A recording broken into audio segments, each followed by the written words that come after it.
Yes, well, I do not have kids, so that has not factored in. I've had Son of a other. bitch. Sorry. I've had other things going on in life, other ups and downs, but that has not been a factor. And I think the writing has gone along at a pretty steady pace, or my usual pace, which is glacially slow, but but happening. Sure. So it didn't actually kind of affect the rate of writing or of output Good. for Good. me. No, How about you? oh, it's been a fucking mess. Yeah. I mean, it's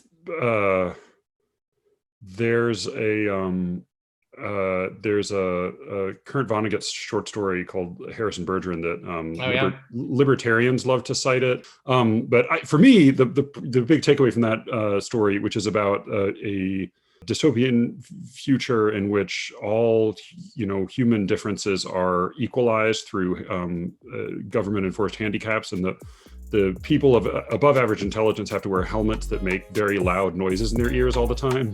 Right. All the time. And that to me is just a very apt metaphor for having children.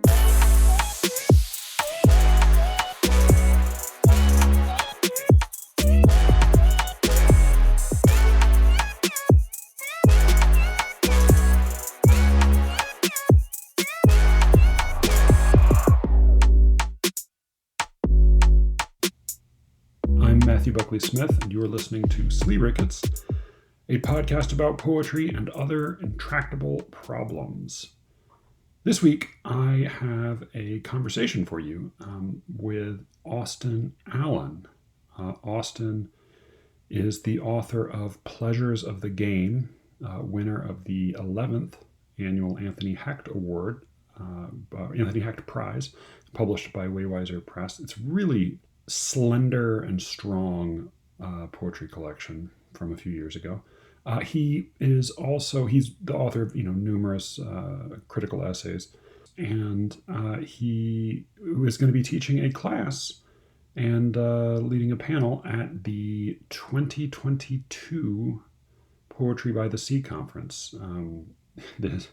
There was a bit of a delay. It was supposed to happen a year ago, and it will be happening a year from now, but he's teaching a class on mystery, and it sounds like a pretty good one if you are the conference-going type. So Austin brought in for us an interesting piece of writing. It's an essay that has a bit of a reputation called The Two Cultures by C.P. Snow. It's from about 70 years ago, but it has some, I think, some relevance still today. The conversation ended up going all over. We talked about this particular essay. We talked about his writing process. We talked about stupid Twitter fights and science and poetry from a number of different angles. He is a very smart and charming guy. Oh, at the end, I'm going to read a little poem and say a word or two about it. And I'll just say now, so I can sort of speed up the ending a little bit more when we get there. If you have a chance, do go to Apple Podcasts and give the show a rating, a review, or send a note to me at sleerickets@gmail.com. That's SLEERICKETS@gmail.com. Or just recommend the show to somebody you think might like it. All right, enough of that bullshit. Let's get to the fucking show.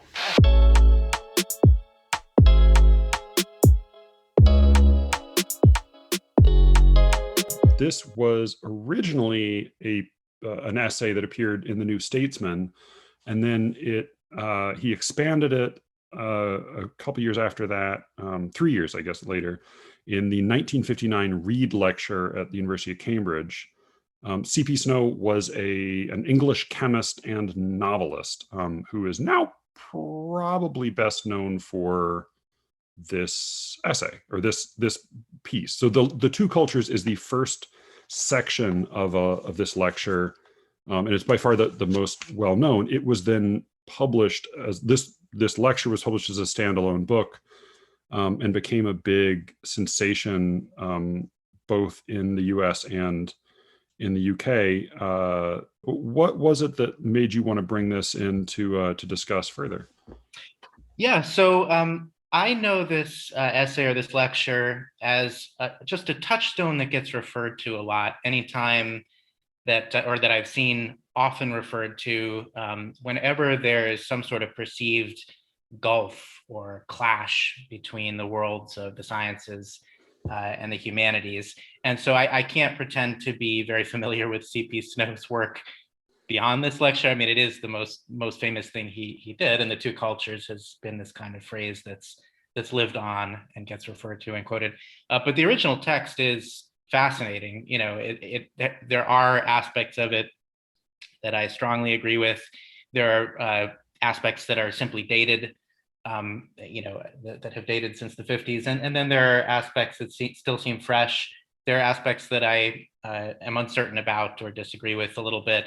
But he is, you know, himself this figure who straddled both worlds as both a novelist and a chemist. And I had always, you know, heard of this essay. I had heard it referred to before I first read it. I had heard of it being referred to as this kind of even-handed essay that was really just trying to make peace between STEM and the humanities, and Not get even remotely. yeah, get the two get the two spheres to talk to each other a little bit more. And then, you know, whenever I first read this, I was surprised to find that it wasn't so even-handed. It comes down much harder on the humanities folks, who he, you know, mocks for calling themselves the intellectuals, as if other forms of intellectual life did not exist. So you know, the bias of it was interesting to me, as well as the specific claims that it makes. Yeah. So I'll read a couple excerpts just to give people a sense of it. This is just from the very beginning, and I'll just say he mentions offhand he makes an offhand reference to race and class that certainly, I would say, as you said, you know, dates it, as well as kind of identifying and in the same breath dismissing a problem that maybe we've come to be more concerned with today. But so this is just the third paragraph. There have been plenty of days when I have spent the working hours with scientists and then gone off at night with some literary colleagues. I mean that literally. I'm not sure why that would be in question. I have had, of course, intimate friends among both scientists and writers. It was through living among these groups, and much more, I think, through moving regularly from one to the other and back again, that I got occupied with the problem of what, long before I put it on paper, I christened to myself as the two cultures. For constantly I felt I was moving among two groups, comparable in intelligence, identical in race, not grossly different in social origin, earning about the same incomes, who had almost ceased to communicate at all, who in intellectual, moral, and psychological climate had so little in common that instead of going from Burlington House or South Kensington to Chelsea, one might have crossed an ocean. And those references don't make a whole lot of sense to us today, or maybe, or on this side of the Atlantic, and maybe today, but I think it's pretty clear what he intends.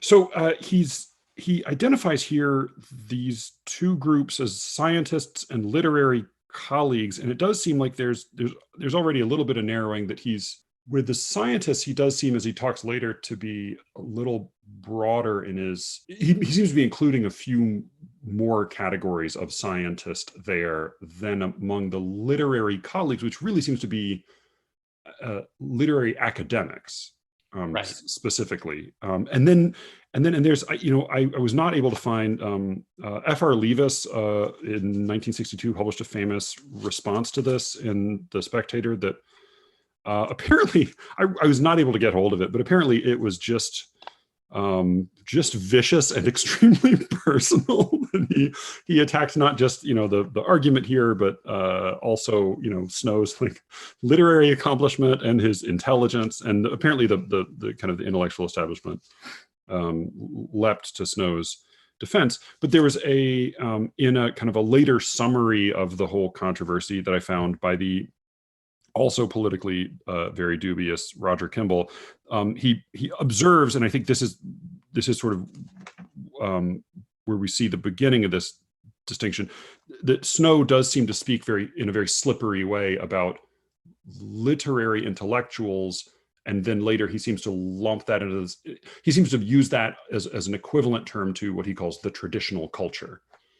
Yes, become the same. Yeah, I had been using the word humanities, but in fact, as you say, whereas Snow, when he's talking about scientists, he is talking about a range of the sciences. When he's talking about the humanists, he really is concerned almost solely with literary intellectuals, which is one sort of imbalance. And for example, he never brings up historians. Right. In the who might feel slighted, who might feel slighted, or whose work he might think of as more grounded in hard fact, or or what have you. So he's really pitting literature against science. He's also, he also totally neglects, and understandably, because it would be shaky ground, but he totally neglects psychiatry, which was in like, this is a period of like high fantasy in like academic psychiatry. He's really talking pretty much about the hard sciences and writers, which is sort of, it's a little bit. A lot of this seems to take place at a lot of the anecdotes that make up the meat of this essay take place at dinner parties or at cocktail affairs. Yes, so it's not a very scientific sample of it's the problem at hand. It's it's a very literary treatment.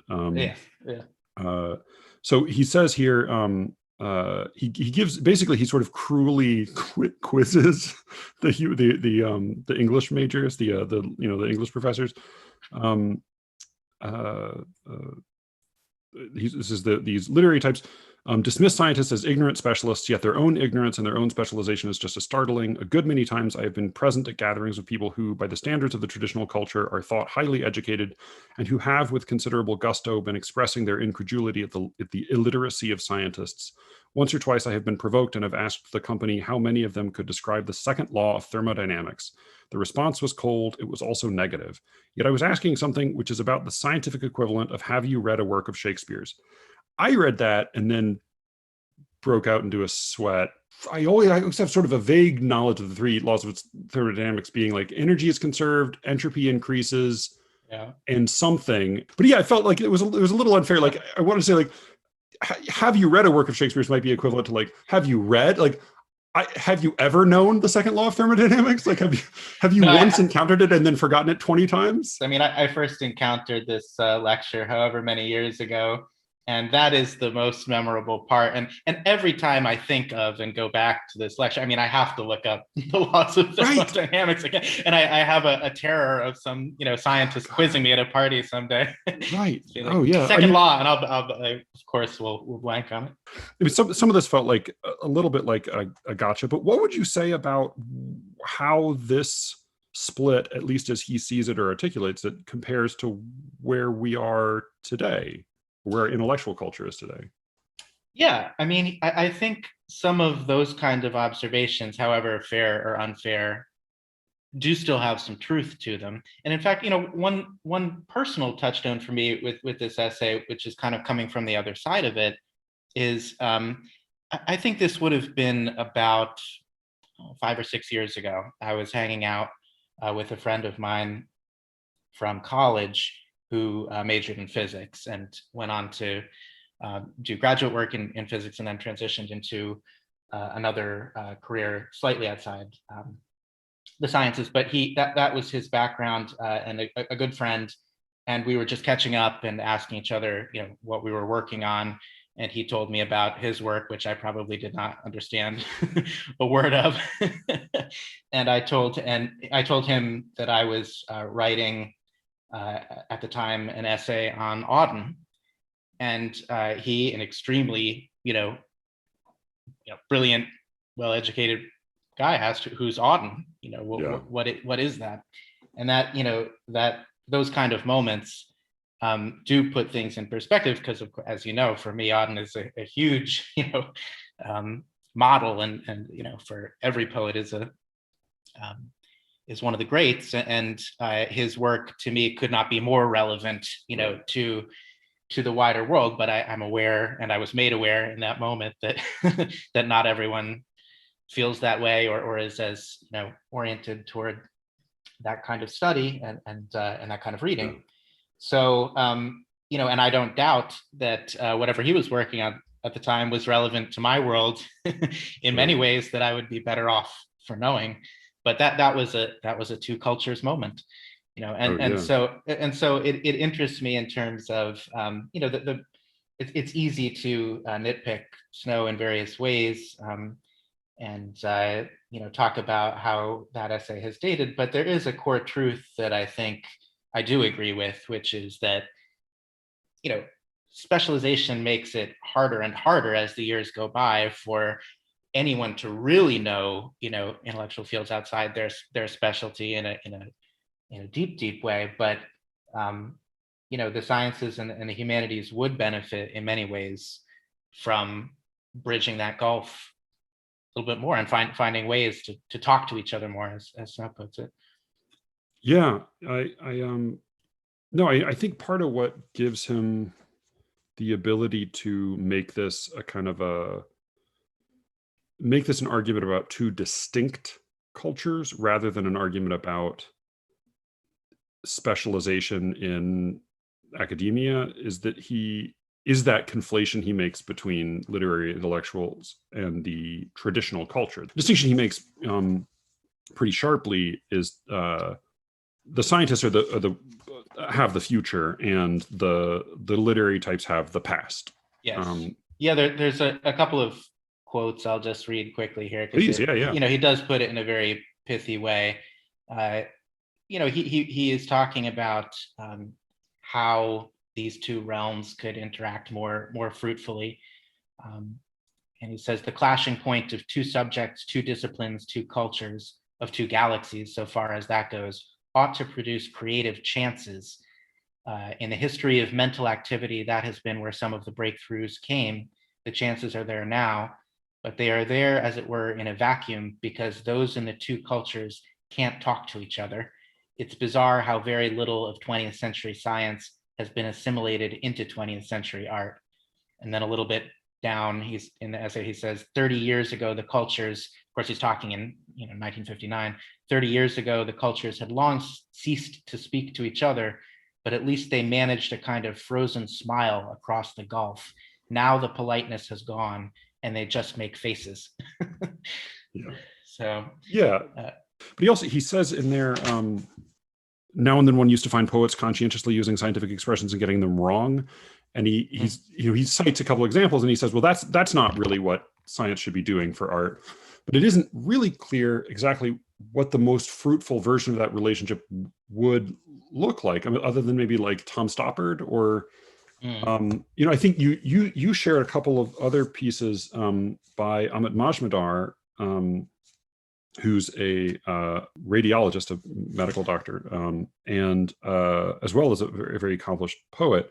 And he wrote in this piece, Kepler's Snowflake, that appeared in the Kenyon Review, about a kind of a poetic flight of fancy that Johannes Kepler wrote about the snowflake and the structure of the snowflake, which had, the reasons for which had not been discovered at that time.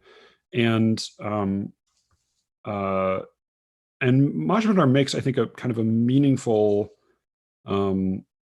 observation about the way in which artistic ways of thinking can help science. He says, late in the treatise, Kepler ponders snowflakes by pondering the frosty window above a hot bath. This is another visual metaphor, another example of poetic thinking. Metaphor to a mind like this is not a literary device or stylistic frill. The metaphor is the thought, not some ornament on that thought's expression. The gift itself, not the bow on top. A law of physics doesn't ornament the universe. It governs the universe. I do take that to heart, that there's something about metaphorical thinking, or even, the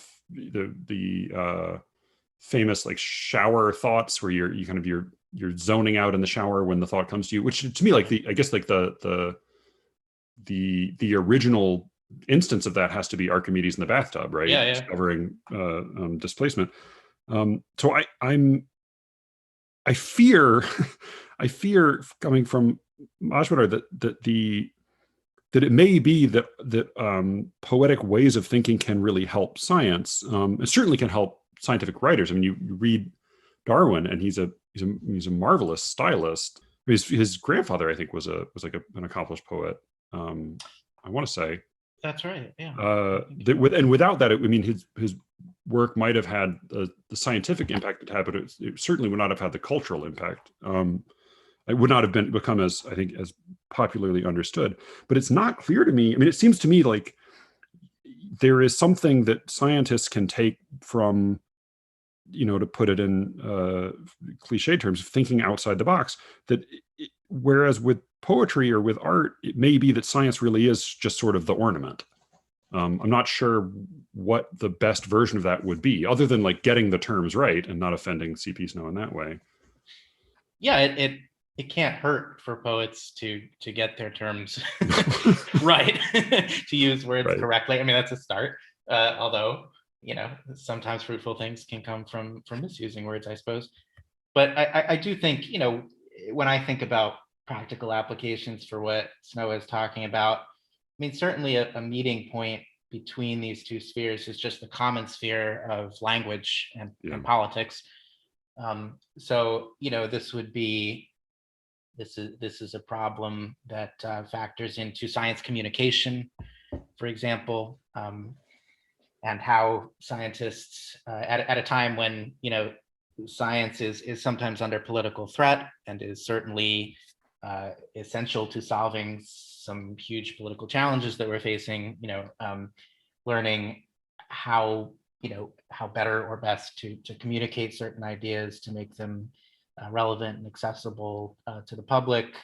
That is a possible application. On the other side of things, for poets or for literary writers who are navigating some of that same terrain, right? Of course, literature intersects with politics too, or just in terms of how literature communicates its version or versions of the world around us.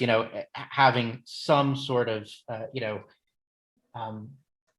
if not expert level proficiency, just being conversant in the sciences and keeping abreast of current scientific discoveries and language and stuff. I think that can be useful to poets and writers as well, and understanding the difference too between science and pseudoscience. Right. Which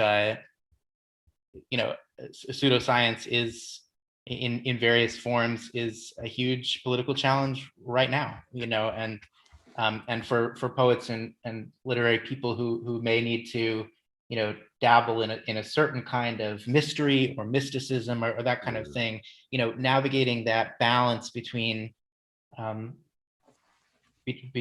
mystery on the one hand and sort of pseudoscientific mysticism on the other. I mean, that is something I think about sometimes when I'm trying to mystery and mystification. Yeah. The story was that the Romans were so obsessed with rhetoric because they wanted to make sure that their citizens were not suckers.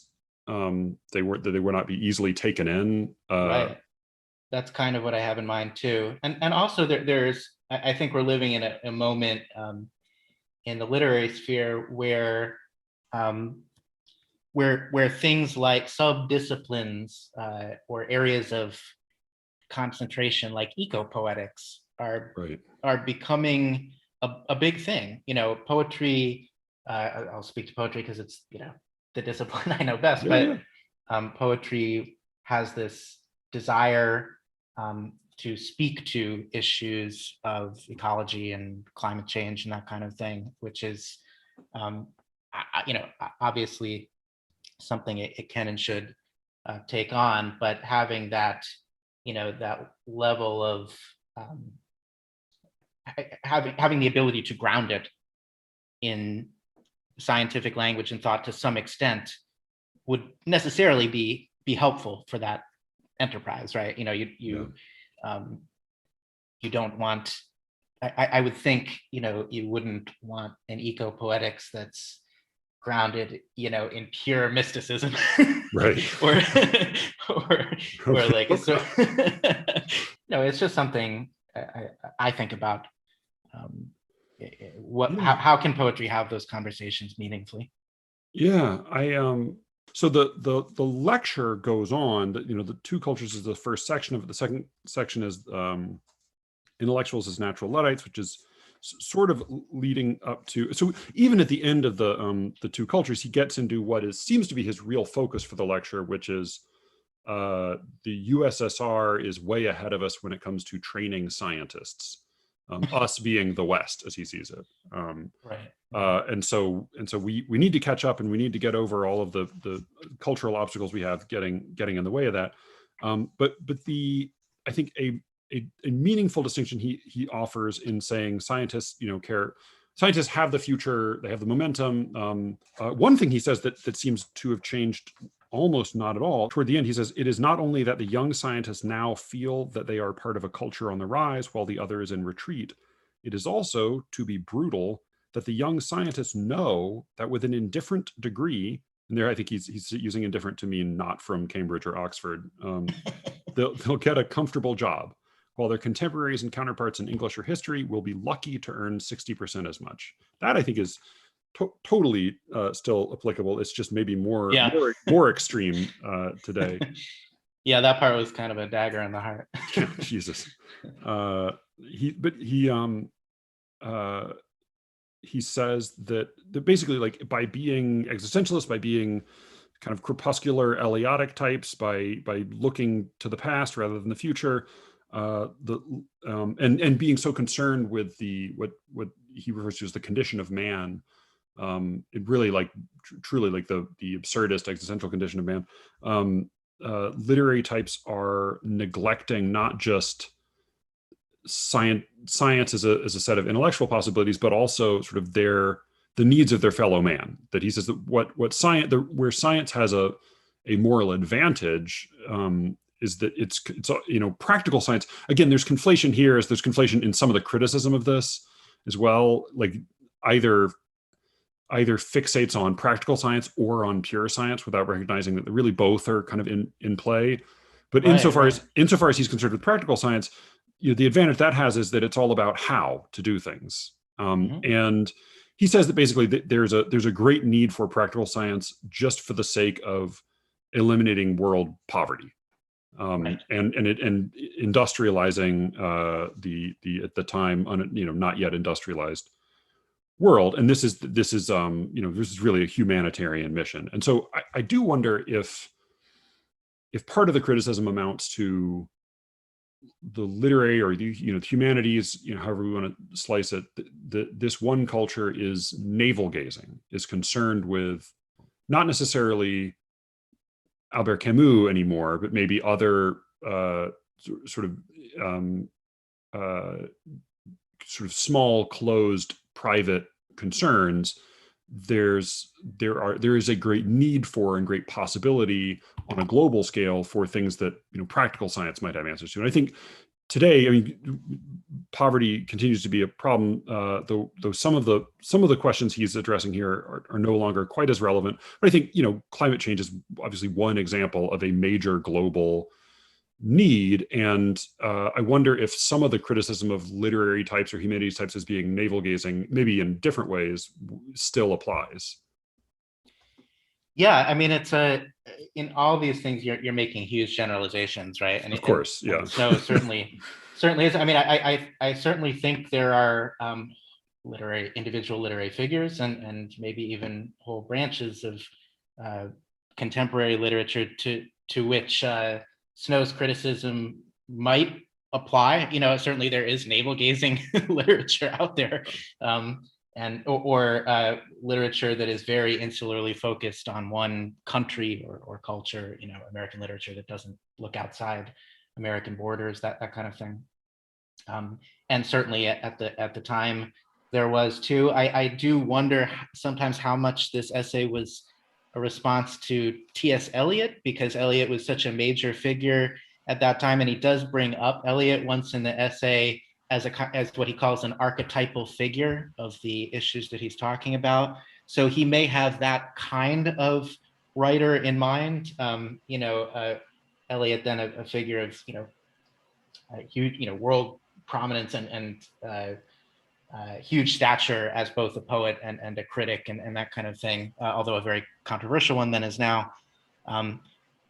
He may be thinking of a kind of archetypal brooding Eliotic figure who is, simply mourning, mourning a cultural past, mourning some kind of internal death of the soul. I mean, I'm caricaturing Eliot's poetry, but he may have that kind of poet in mind. But I don't think then or now that exhausts the whole scope of poetry or literature. I mean, at any one time, people are writing with all sorts of different focuses, and even at the time, he could have, if he were presenting the case a little more fairly, I think he could have found figures who were looking, who were very politically aligned with him, very aligned with his, concerns, and which are laudable. I think the humanitarian intent is there in the lecture, right? And I think he's sincere about that, and he's sincere about wanting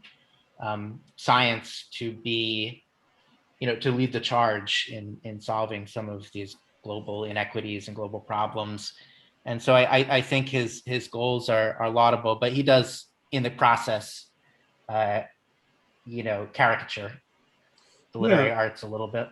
There's a kind of I feel like there's an intellectual equivalent to the old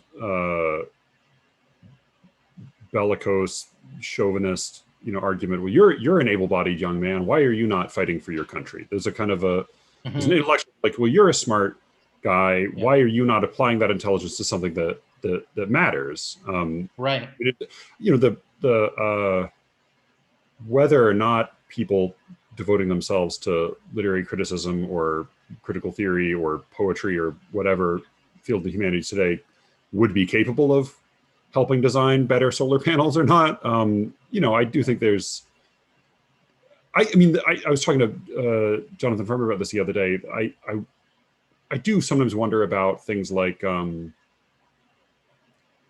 there's a significant number of physics PhDs working on Wall Street, because based on the kind of the intellectual demand, like that's where they can make the most money. And the quants, right? The quants, and so part of me does feel like, well, maybe you could do something else with that. But again, like, I don't have the same feeling toward like chess grandmasters who like definitely could do something more useful with their talent. Right. Of course, like they would probably have had to have made a different life choice at the age of 6. So it's a little different.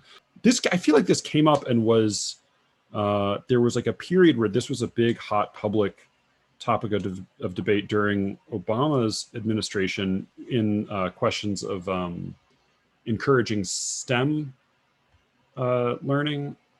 I was only semi aware of all the particulars of that, but then I know that there was a point at which it took a weird turn and became STEM, standing, of course, for science, technology, engineering, and math, and these being subjects that it was, I think, under Obama, the claim was we needed more people to major in these subjects so that we could continue to compete with China, whereas Snow is saying we need to compete with the USSR. Right. And then at some point that acronym got expanded to STEAM, which included the arts, and seemed just completely to defeat the purpose of the whole project to begin. I think shortly after that it collapsed into a non. Well, okay, you should just study everything. Right. Yeah. Never mind. So you, as I said, you brought in a couple of essays by Amit Majumdar. He's also, as I mentioned earlier, an accomplished poet and prolific poet. I think I want to say it was an interview or somewhere that I read that he's a little bit like Joyce Carol Oates, that he's somebody who like has to be writing all the time. Like he can't. Graphomaniac. Yeah, I think, or something like that. Like he can't, like apparently he revises very little, which is hard to believe, because like he just can't slow down enough to stop. I think he has said that he in interview somewhere that he doesn't revise that much. I never know how to take those claims when Right. A poet makes them. I mean, much of his work seems extremely polished to me, but if he's doing that on the first go, more power to him. Yeah. Fuck you, Amit Majumdar. Yeah. But what did you want to say a word about either of these? This Kepler Snowflake was one of them, and then the Brains of Animals was the other. Yeah, I just think they're very good examples of how, from the literary side, the two cultures, if we're staying with Snow's, paradigm, can talk to each other, because Majumdar has the range to talk knowledgeably about science. Of course, he's not a specialist in every area of science that comes up in these essays, but he's certainly conversant enough and interested enough in finding meeting points between science and the humanities to write some really compelling and excellent criticism about these subjects, about Kepler and about the brains of animals, which he kind of wonderfully connects to a passage of Walt Whitman. And I would encourage anyone to check out these essays and just see that this is a way that it can be done, that science and whether it's biology, whether it's ecology, whether it's astronomy, in the case of Kepler, how without necessarily being a specialist in those disciplines, a real intellectual curiosity about those disciplines and a willingness to learn about them and as in the case of Kepler, go back and read the original source materials or Darwin or whoever it may be, can really be fruitful for poets and for literary writers. I mean, I think the Kepler piece makes a particularly strong case for the it's a substantially longer piece, but it makes a particularly strong case for the fruitful marriage of science and literature. Though I was also, there was so Majumdar is additionally, and I don't know how much this is still the case, but he somewhat recently did I don't know that it was a translation of the Bhagavad Gita, but it was a treatment of the Bhagavad Gita of some kind. I think it was billed as a full translation. Maybe it was. Okay. I read something that, and he's, at least some of his other poetry. God Song, is that right? Oh, yeah, right. Okay, right, which is the Bhagavad Gita, the Song of Our Lord, yeah, right, the Lord, he certainly has written in some of his poetry about what seems to be a religious outlook. It did strike me as notable that one of the lines toward the end of the Kepler piece, Kepler, I think, makes a sort of wonder. He's speculating about why the snowflakes are six-sided, and he says Kepler couldn't figure out why the snowflake had six corners, but he was certain beforehand that its symmetry was divine. I believe that the cause behind the six-cornered snowflake is no other than the one responsible for the regular shapes and the constant numbers that appear in plants. He writes, I cannot believe that this ordered shape is present by chance. Centuries later, Einstein would echo this religious conviction: God does not play dice. Einstein did say, the old one does not play dice. But it just seemed like such a weird lacuna that was, of course, in response to quantum mechanics, and Einstein turned out to be wrong. I mean, God does very much play dice, at least insofar as he meant that. And I mean, this is something that Majumdar is clearly like a brilliant and insanely accomplished man. So I truly have nothing but respect for him. But it does seem like there are maybe this is part of the sign of his maybe this is part of his success. But there does seem to be at times a kind of a credulity about the poetic. Then he says, here at the end of the Brains of Animals one, the Brains of Animals piece is really fascinating, and it is a wonderful passage from Whitman's not my favorite, but the passage he ends with is really quite good. But then his conclusion is, if science should ever persuade people of this biological unity, that is, that maybe that humans are not simply superior to other animals, but that we all have these different strengths, as it does seem. He makes a good case for that. He says, if we were ever persuaded of this, it would be a far greater benefit to the species than penicillin or cardiopulmonary bypass, a far greater benefit to the planet than the piecemeal successes of environmental activism. We will have arrived by study and reasoning at the intuitive, mystical insights of poets. And to me, I mean, that's just immediately seems totally obviously false. Like, no, penicillin is far more valuable, not because it's not good to recognize, not because we aren't in some way, peers to rather than masters of the orca or the elephant, but because he's way overvaluing the impact of realizing something, of like believing something, of like insight. I mean, poetic insight. Or undervaluing penicillin. Or undervaluing penicillin. I mean, good Lord. Yeah. I just think like that's both the uselessness and the perennial value of so much literature is that epiphanies are short-lived. Like we can always use another, the dead, because we're always forgetting, and and so simply to realize something is, this is I mean, this to me is one of those moments where you almost feel like he sounds like Joe Rogan saying like, well, everyone should do mushrooms once and then the world would be fine. Like, well, that's not. I wonder partly here about and this is where there to me, like, one of the mysteries of the Snow lecture is in that very beginning, that early little passage I quoted. There have been plenty of days when I have spent the working hours with scientists and then gone off at night with some literary colleagues. I want to ask why. What did you find in the company of your literary colleagues that made you want to go out at night with them? Because they seem like Philistines. I mean, they seem sort of horrible. It's like both like self-loathing and outward, and loathing of others. Yeah, I don't know. I am not familiar enough with Snow's own work as a literary man, as a novelist to say for sure, but there may be a kind of defensive resistance to literary culture in Snow's essay. If I understand you, understand you correctly, like, what was he gaining from his literary colleagues? Well, he could have done a better job of explaining and defending that side of things in the essay.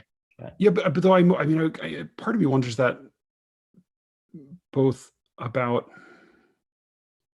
So if I had to characterize the way literary types, especially academic literary types, think of science or look to science, setting aside things like the replication crisis and the social sciences, I'd say that you're far less likely to get literary types bad mouthing science today. You're far more likely to get them maybe praising it or just speaking in effusive but kind of imprecise or sometimes ignorant ways about it, misapplying knowledge of it. And similarly, I think, like, if you are the people I know who are most cynical about literature and literary types are literary types. And if anything, it seems like a lot of the appeal of that especially writers, maybe it's especially poets, but like the literary types have for one another socially is commiseration.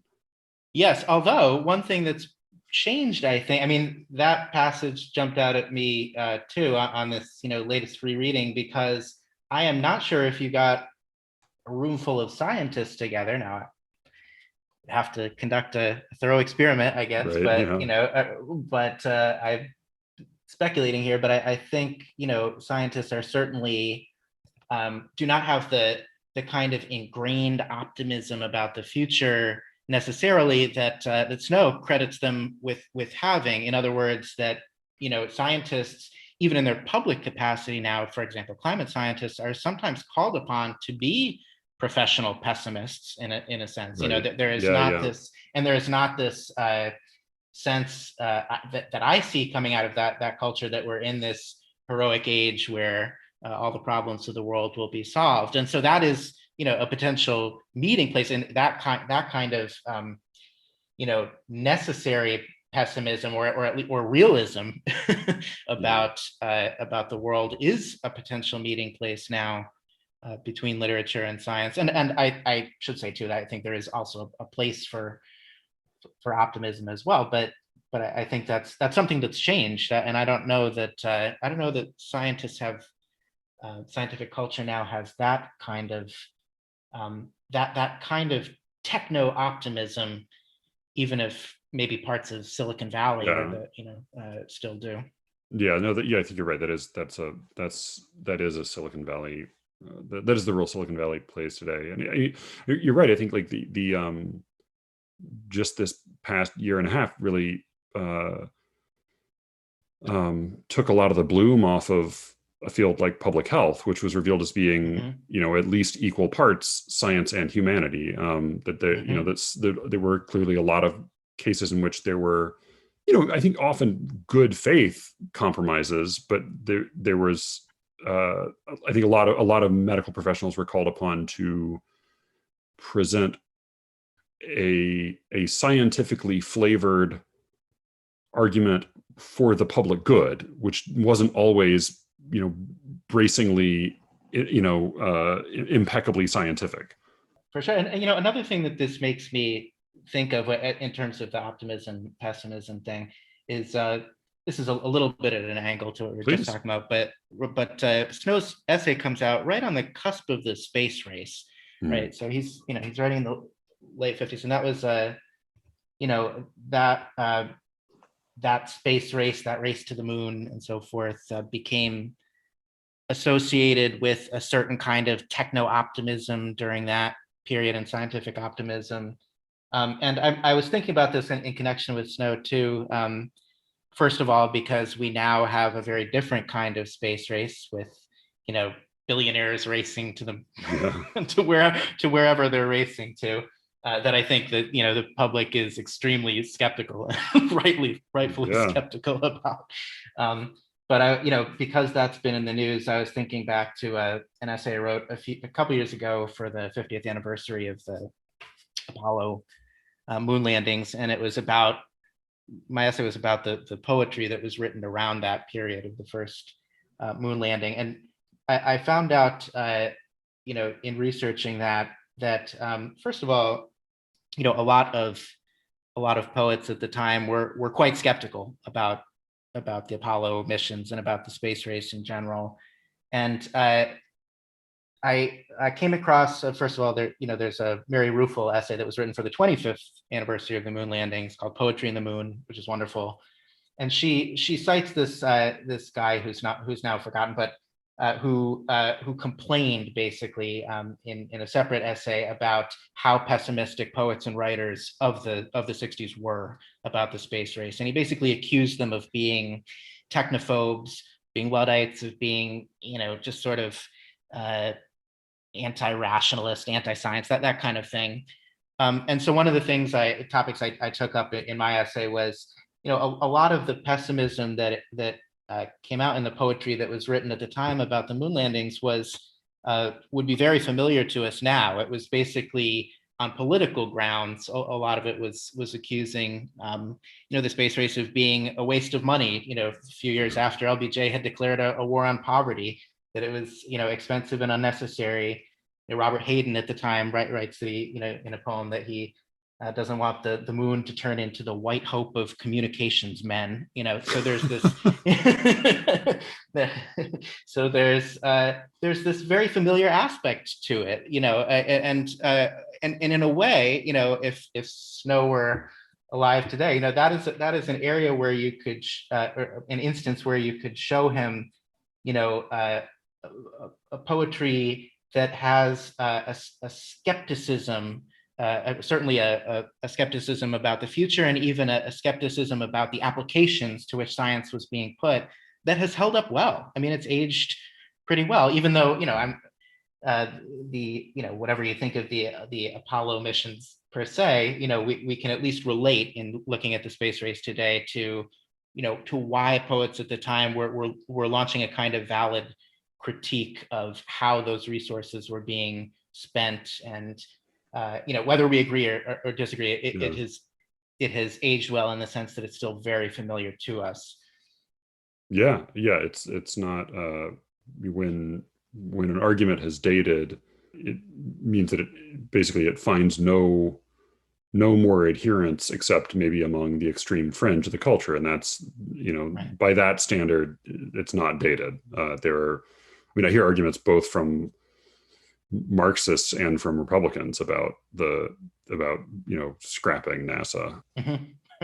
You mentioned a couple of cases of sort of public intellectuals in science and then in poetry making silly claims publicly. The one Mhm. was Richard Dawkins. One was Dan. I never know how to say his name. Chiasson, Chiasson. I think it's Chiasson. Chiasson. About UFOs. I couldn't. I still can't understand what this is even saying. This is in response to the U.S. military report on UFOs. Yeah. This is the UFO report can't rule out alien activity. It would be very easy to rule out alien activity, find literally any explanation other than alien activity, attribute it to any known or conceivable technology, but it doesn't since it can't. What? This was. Yeah. What? He has been posting about this and not making sweeping or ridiculous claims that UFOs are extraterrestrial in origin or anything like that, but he's very excited about these, as a lot of people are, about the UFO issue has come back into the public dialogue, and he seems in some other post that is not that one, he seemed to be suggesting that the science has turned on UFOs, and I wasn't sure, what he meant, meant by that, because UFOs, we have a couple grainy videos, we have a few, members of the military, and in this recent, I think it was a 60 Minutes piece, a few members of the military saying they've seen certain things, but we don't have anything UFO wise that has been tested or verified, or we certainly nothing that would substantiate, the idea that UFOs are extraterrestrial in origin. So that was just an example of someone getting excited and maybe getting a little bit out ahead of themselves in terms of what the science has shown about something. Yeah. I mean, if that makes sense. Yeah. Yeah, no, that does make sense. And I think you sent along a William Blake poem about here Macon, Voltaire, Rousseau, and I thought also of Edgar Allan Poe's sonnet to science. Or I recently reread The Snow Queen with my daughter, and I had realized the Snow Queen is a big anti-science fable. Oh, okay. It's all I have about not read it recently. Yeah, it's all about how literally demons put little shards of glass in the eyes of children that made them turn cold and look at things objectively and make scientific observations about them. And then in the end, you have to melt that clear vision with your heart and then go back to just feeling things. And then God descends in some Christian sense. There's I think it sounds like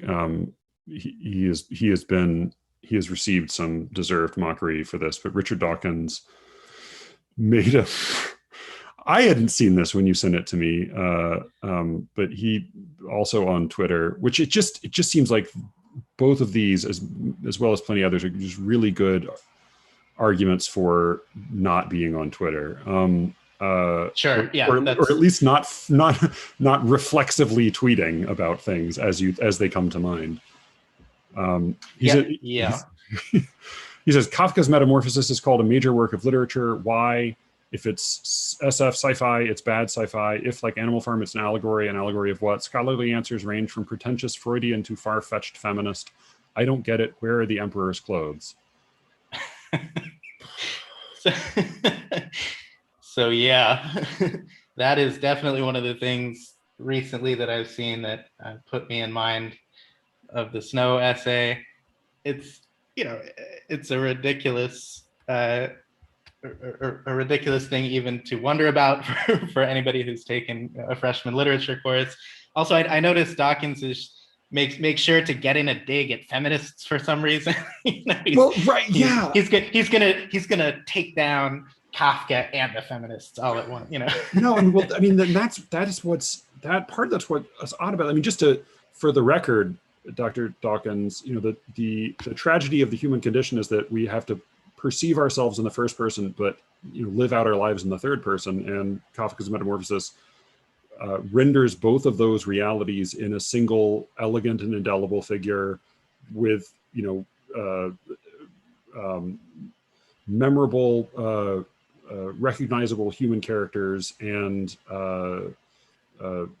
efficient prose in about 50 to 60 pages depending on the edition. So that's why it's good. But but it does seem like part of what's odd about this is that his argument has very little to do with what people respond to in literature and more to do with, like, he almost is adopting a kind of a parody of contemporary literary criticism to mock contemporary literary criticism, that he seems to suggest that if, in order for it to be good, one would have to present an argument about like what lens it's applying or what theory it's adhering to.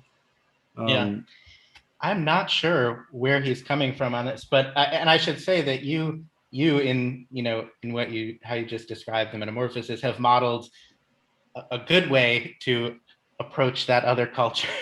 You gave a patient and reasoned explanation where I just came out swinging and mocking the guy. But he deserves mockery.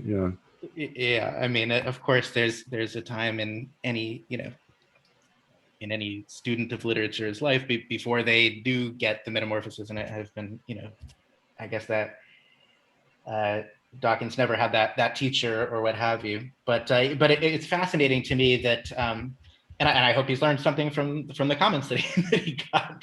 But it's fascinating to me that he set out to basically debunk a classic work of literature. The Emperor's Kafka isn't wearing any clothes. Like, really? That's the attack? That's the because you just the simpler answer is because it's funny and sad. Have you read it? Right. Because it does something to you, it makes you feel something. Or also it reminds me of sometimes students who are new to the study of literature. It will sometimes take a very hard skeptic's approach, to some work of literature that they don't get, and sort of mock it or treat it as if this is all bullshit. Rather than because they don't yet have the tools with which to approach it. And it reminded me actually of a very good student I once had years ago, who was an engineering major and was about to graduate and become an engineering grad student.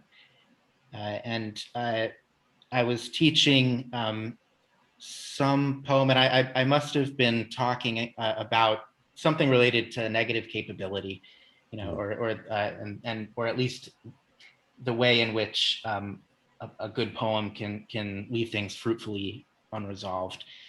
And this was I think this probably was the first literature class she'd taken in a while. And so this very smart student asked straightforwardly, what's the point of leaving things unresolved?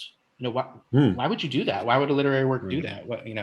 Why? And I think she was coming from a perspective in her discipline where you do find answers. That's the point, And so I had to to improvise an explanation of why sometimes it is fruitful to leave things ambiguous. How literature can dramatize unresolved inner conflict and the quarrel with the self and that kind of thing. But her question stayed with me because I think it is a valid question, and it's the kind of question that I imagine someone like Mr. Dawkins might have, even though that wasn't exactly his question. And so, that was another sort of instance from my own life, from my own teaching, where I had to kind of respect and confront the the assumptions of another discipline, a discipline that was very different from my own and much more practical and applied discipline too. You know, engineering is dealing with materials in the real world, not just finding answers to like metaphysical questions, but finding answers that relate to making something actually work. Yeah, I chose to leave this bridge unresolved. Exactly. It doesn't work quite well.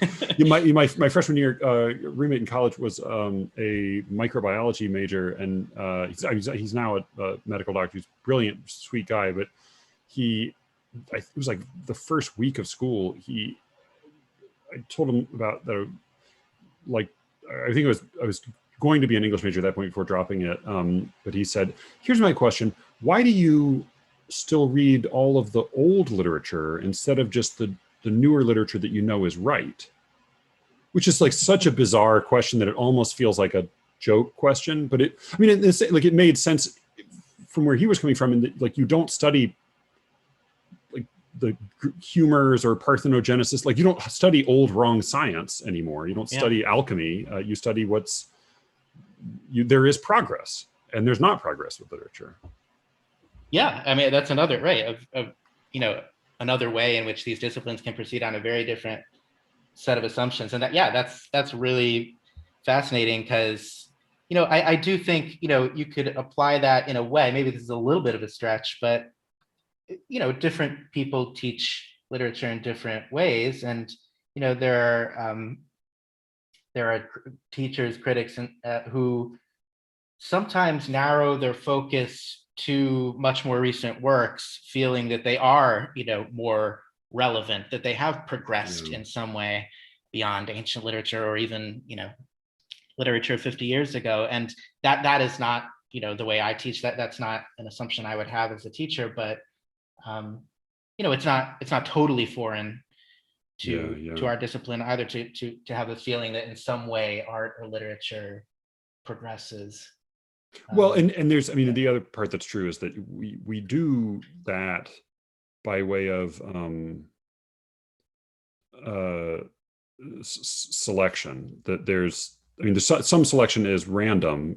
Catullus' manuscript survives because it was plugging a barrel, or that's how it gets through the Dark Ages or something. But of the poems of 100 years ago, 50 years ago, 200 years ago, less and less of the absolute dross survives, and there has to be, somebody has to actually like it for it to stick around. And in some cases, somebody has to make an active case for it. I was talking to Ryan the other day. He brought up John Donne and Eliot, that Eliot really brought Donne back out of obscurity. Or it was some anthologist who did, and then Donne, and then Eliot wrote the Metaphysical Poets. But yeah, there is plenty that gets deselected over time. There are plenty of Pulitzer Prize winners that we have never heard from again. So what have you been reading and writing lately these days? I'm curious. Or I should say, are there any last thoughts on this that you wanted to make sure we got to? I think we've done Snow justice. So what am I reading or writing lately? I'm coming to the end of a second collection of poems. Finishing up a draft of what will be someday a second collection. Good, congratulations. Someday is, how when you say a draft, what does that mean? Yeah, it means I'm still tinkering, taking a few things out, putting a few things in, but getting ready to start sending it out. Are you a prospective publisher? How do you think of collect? I feel like they're kind of two major schools of thought on poetry collections, being people who believe in kind of shaping a collection either around a theme or at least around kind of loosely felt out movements, and then those who sort of think of a selection as like a personal anthology of like the best of the last X years. How do you go at it? Much more the second. You try, and often you're asked about the theme or have to explain the theme for some kind of submission purposes, but Yeah, I tend to just sort of sift out the best of what I've written over the past X number of years, and themes will emerge naturally because you're only Sure. the one writer. You have your obsessions, you have your things that will tie together the poems, whether you intended them to be tied together or not. So, Yeah. how about you? Oh, I think I'm very, very much the same. I'm always a little Yeah. perplexed when I hear poets who say, "Oh, I've got two different collections I'm sending out." I think, well, how do you have two? Like, how are you sure that they're two distinct collections? Like, what? Why don't you Yeah. like? Is half of one better than the other half? Like, could you make it into one like really good collection, or what? Yeah, it seems odd. Partly that's just because I think the collection is so ephemeral that, like, assuming best case scenario, a Mhm. handful of poems out of that become regularly read, uh they're going to survive on their own. They're not going to Yeah. they're going to let go of that collection like a rocket dropping its boosters. Right.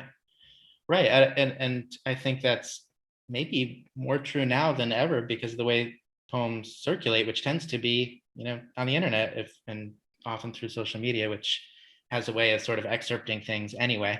And that said, I do admire, like, quote unquote project books a lot and Yeah. hope to write one someday. But no, I really admire, poets who can really shape a collection around some sort of strong central premise or narrative or what have you. Well, in the last It's section really of your first book is a longish poem. It's not a super long poem, but it's 10 not like eight or nine pages, but it's sort of got several movements, and then you also the sort of the motif of this book, if not necessarily the theme, is the Rubaiyat, Omar Khayyam. That comes back again and again in form, and then in these epigraphs. So I imagine that if you were to write a project book, it might be a single long poem. I could see you doing that.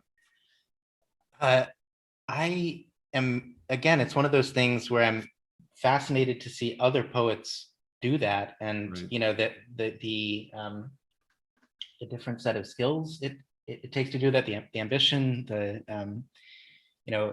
compose something in that is book length, in verse, whatever it is, whether it's a sequence, whether it's a verse play, an epic, what have you. That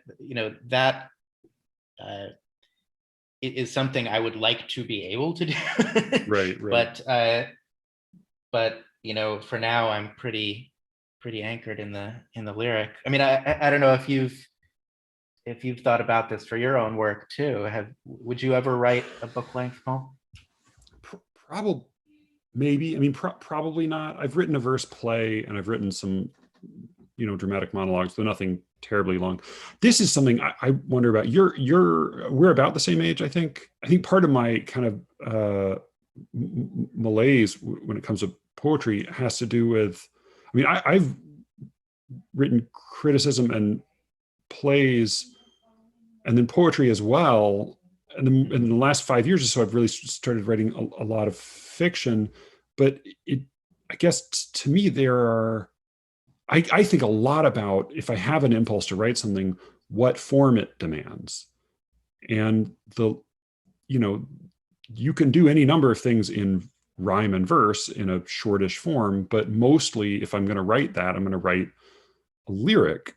And I just find that that this period in my life lends itself a lot less to the lyric. Okay. Right, the lyric, it's like it conveys a really like a poignant, cutting emotion, and that's like a bullet to be delivered. And I just have emotions of that kind less now. That sorry, go ahead. Do you find you find that the kinds of ideas that you're having now for poetry lend themselves to longer forms that need to be developed more at length than the short lyric? I don't. Well, yeah, I don't. I just don't find I mean I have when I have thoughts, they tend to be more big muddy movements. I mean, big, or I'm uh, more interested in something that has a real muscular plot to it, or just something that doesn't want to be conveyed as that I think that would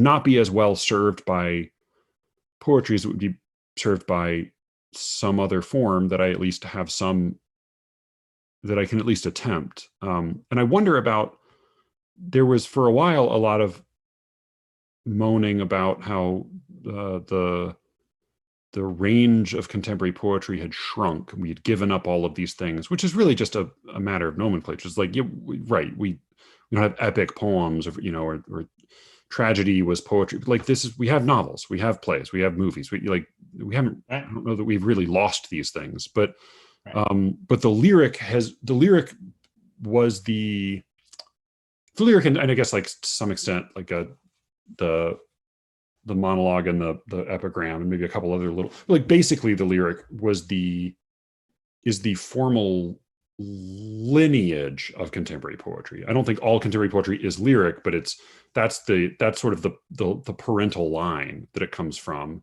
And so I Yeah. think that there are people, I mean, I like a lot of contemporary poetry I read is written by people who seem chiefly to write poems.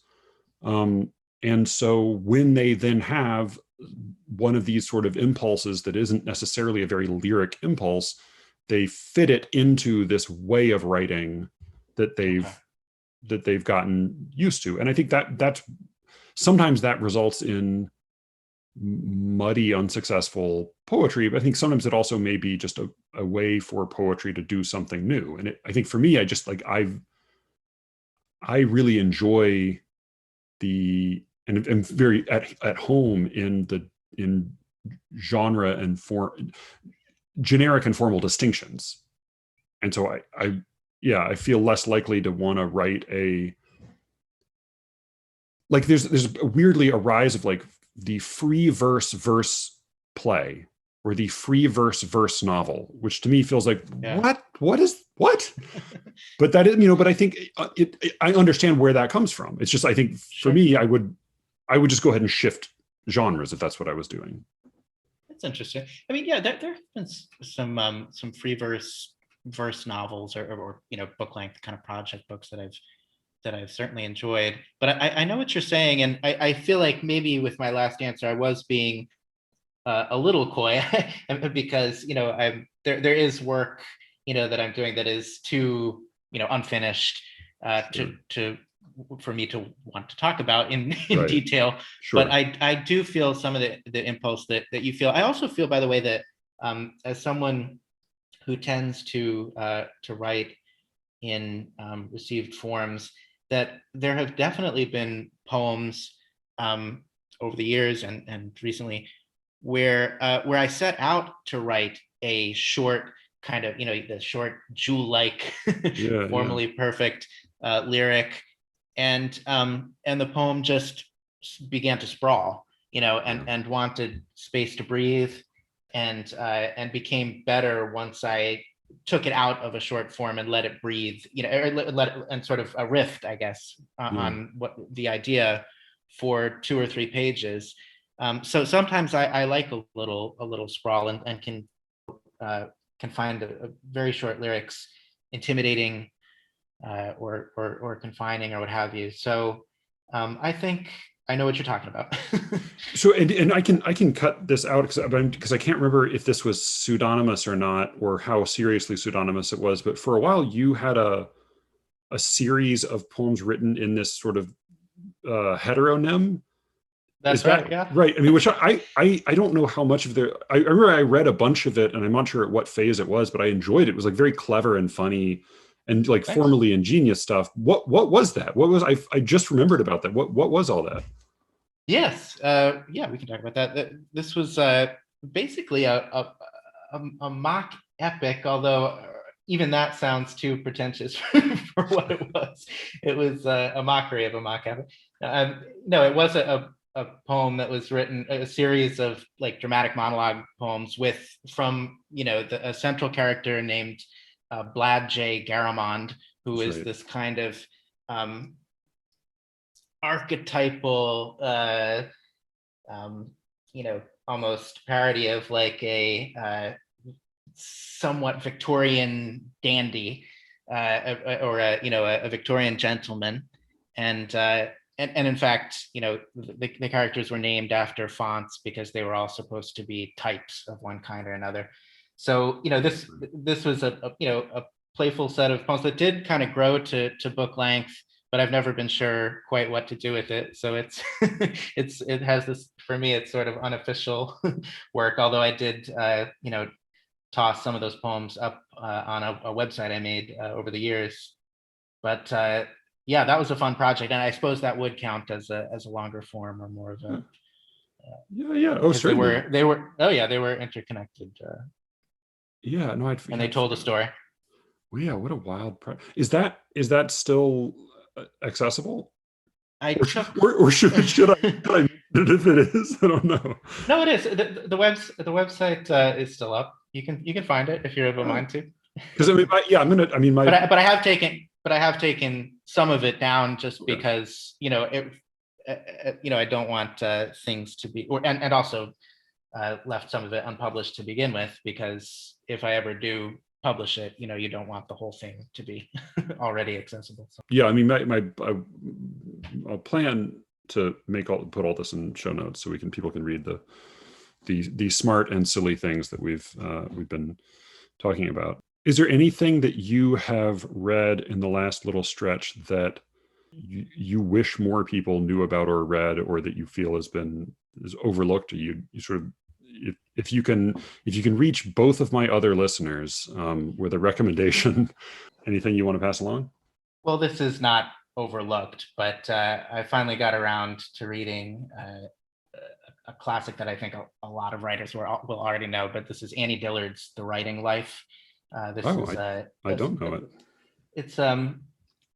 It's a book about the writer's craft, short and beautifully done. There's it's definitely. I had read excerpts of it over the years, but I never read the full thing. And just as a taste of it, like the final chapter is describing a stunt pilot that Annie Dillard witnessed, who is a sort of a master of his craft, and it all sort of adds up to a long metaphor about the writer's art, but it's also a very detailed firsthand account of first watching this stunt pilot and then being in the airplane with the stunt pilot. And it's just a beautiful piece of writing. I mean, it's just it's a wonderful, even whether you take it literally or as a metaphor, it's just beautifully done, and sort of an experience of the sublime. That's all right. I may have to come back to this with you, because you got like a real honest to God education in college, but you use and have some sense of the meaning of the term sublime. You said the sublime, right? The sublime, yeah.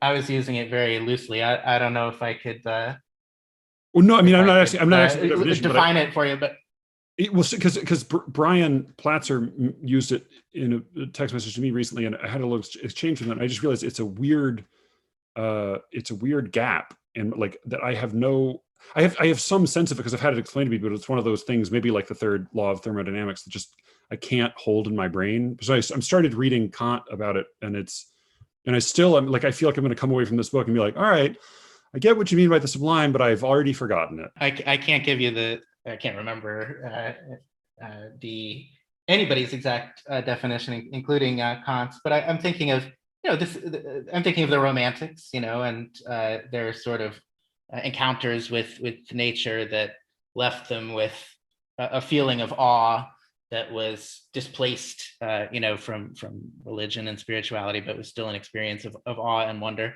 And this, this chapter that I'm talking about, you have a writer going up with someone in a plane, a stunt pilot who's doing these stunts around a mountain. So these daredevils stunts flying at close range, almost into the mountain and that kind of thing. So it's this, this beautiful yet terrifying and simultaneously awe-inspiring encounter, up close and personal encounter with this wondrous natural phenomenon. So that mix, and I think for the romantics, for Wordsworth or whoever, that mixture of beauty and terror was definitely part of the sublime, and you will get that from this chapter.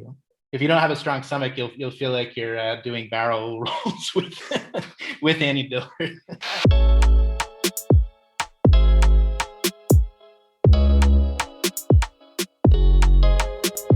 I have this theory about doctors. Because there's a problem that I think affects doctors that doesn't affect many other kinds of professionals. And I think because of the nature of their work, it's especially intimate. So the problem is that to be a doctor, you have to know so much stuff that it's almost not plausible for you to know it. Just within one specialty at one moment in history, I should say, because the medicine is always changing. It requires such an enormous quantity of just raw memorization, as well as, gestalt exposure experience, that it's just barely feasible for a human being to do it. It's one of the reasons that there's been such a tug of war in the last couple decades over limiting hours during residency. This is something else I think most people don't quite realize. Most people tend to think that you go to med school and then you're a doctor, and that's true insofar as you have an MD after your name, but you're not really a doctor until you go to, in most cases, another 4 years of training after that. So you don't really go to, school for 4 years to be a doctor. You really go to school for 8 years to be a doctor. It's not school exactly, but the training is, if anything, far more rigorous during your residency than it was during medical school. And there is so much work to do and so much learning to do that medical residents are, notoriously underslept. I bring all this up because the gap in knowledge of the human body, especially of a particular region of the human body, if that is your specialty, the gap in knowledge between you, if you are a doctor, and your ordinary average layperson, the gap in knowledge is colossal. It's almost beyond the ability to communicate, because, of course, you had to train far more rigorously than most people train for anything, for any period of time, for this incredibly, focused, intense 8-year period, after which you then had to continue to keep up with all of the latest publications in your field. So the set of working knowledge that you have is dizzying when compared to the very little that most of us know about our bodies, or vaguely remember from freshman biology. That there's it's understandable maybe why doctors sometimes are a little brusque, they're a little impatient, they can talk down to patients sometimes, they can seem a little superior. And this is the first half of the problem that I'm talking about. Now, the second half of the problem is that the gap between what a very well-trained doctor knows and what it would be possible to know about even that same very limited region of the body is, if anything, even bigger. That is, to be a doctor, you have essentially taken a 1 square inch patch of a of, an average desk globe, and you have gotten to know that patch extremely well. Now, most people, their knowledge of the globe extends no further than a pinprick. So you know just dozens upon dozens of times more information than they do about anything. I mean, the very tip of a pin. This is angels. How many angels dance? Kind of territory, and a pretty good solid square in extremely respectable detail. The problem is that the rest of the globe dwarfs your knowledge, and nobody knows all of that. It is not known. Even if you were to compare, even if you make use of all of the other specialists in your network and all of the various new research that you've kept up with, even if you expand all of that and you link together all of these different overlapping square inches of map, you're still covering just a tiny minority of the globe. So one of the hardest things for a doctor to say is, I don't know. And yet that is one of the most frequently appropriate answers that a doctor might have to any given mysterious ailment. Because most of what there is to know is not known. But they are talking to somebody who knows just a tiny fraction of what they know. And so the result is, unfortunately, a very understandable air of authority in a context in which authority is literally, it is not possible to have. Anybody who's ever had a difficult diagnosis has experienced some part of this. And I bring it up because Amit Majumdar, whom Austin and I talked about some this week, he is a practicing doctor. He's a radiologist. And he has written a little bit about medicine as well as about other areas of science. And the poem I want to read you today is one I find touching, but in a sort of a strange way. There are no characters exactly. There's no emotion really expressed in it. It is a poem, the balance of which is measured in differences between knowledge and ignorance. And I think there's some implied emotion, but really it's just a poem that enumerates what is known and what is unknown. And I think does that in a pretty affecting and poignant way. It was originally published in JAMA, which is the Journal of the American Medical Association. And it was published in Majumdar's collection 00. I don't know how to pronounce that, not because it's made up of unfamiliar words, but because it's made up of unfamiliar notation. This is 00 marking 0 longitude and 0 latitude, 0 degrees, 0 degrees. But this poem is called Patient Histories by Amit Majumdar. Some know what ails them inside and out. They know where they brushed the ivy, and when. Tracing for you around their shins the border that morning between sock and skin.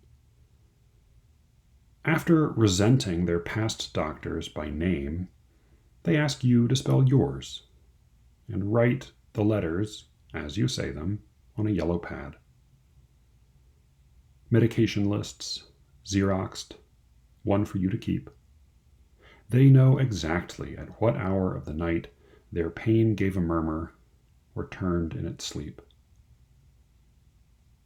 But some speak of their ill health haltingly.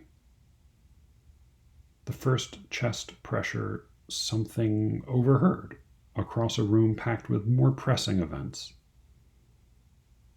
A spouse brings the mole to their attention. When they first slurred their words is a matter of hearsay.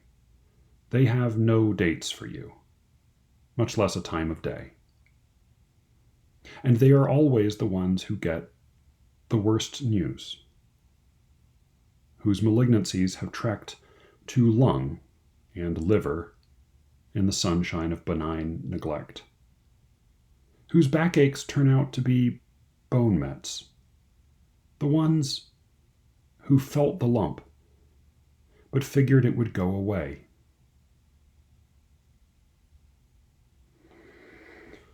So that in the second to last line, bone mets is short for bone metastases, meaning extensions of a cancer that is spread from one organ to another, which is the fourth stage of cancer, of which, as Christopher Hitchens once quipped, there is no fifth stage. So there's, part of what I kind of like about this poem, in a gentler and more understated way than some of the maledictions I read a few weeks ago, is that it starts with one implied emotion and ends with another, but there's a distance because, of course, none of these events, trivial or tragic, actually belong to the observer. These are not the doctor's stories. These are stories the doctor is a minor character in. And, the first stanza, the poem is broken into a stanza of 10 lines and a stanza of 11 lines. And it's pretty... there is an insistent but irregular rhyme without much of a scheme, and there is the a strong ghost of iambic pentameter, but they ask you to spell yours and write, and they are always the ones who get. When they first slur their words as a matter of hearsay. There are a lot of lines that aren't quite that, but it's it hovers around that. I think that this is a poem that is well made, but not. Has not been brought to a high polish or a very extreme stage of refinement. There are some lines and sentences that end a little bit on an anticlimactic note. They ask you to spell yours and write the letters, as you say, on a yellow pad. And it's, why it's broken into stanzas at these lengths and why some of the lines are built the way they are seems a little arbitrary. But for that, I don't know that I fault it, because the haphazardness of some of it, formally speaking,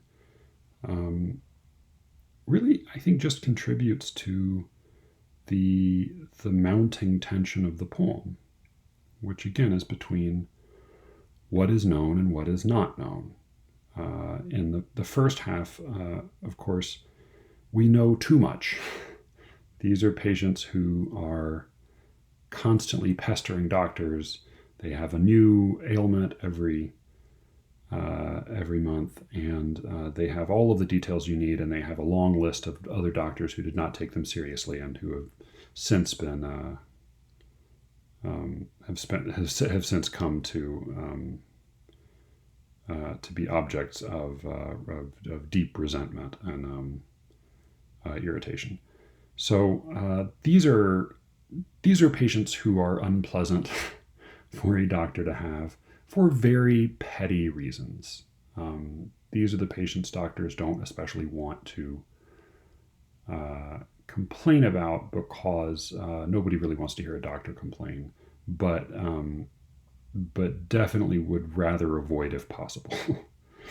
The second half, which again he distinguishes these one from the other simply with these relatively dry categories. The first is made up of those who keep too close a track of their health, and the second group is made up of those who don't especially pay attention to their health, who have no interest in going to the doctor, who have no interest in pestering anybody, but come because something has become impossible to ignore.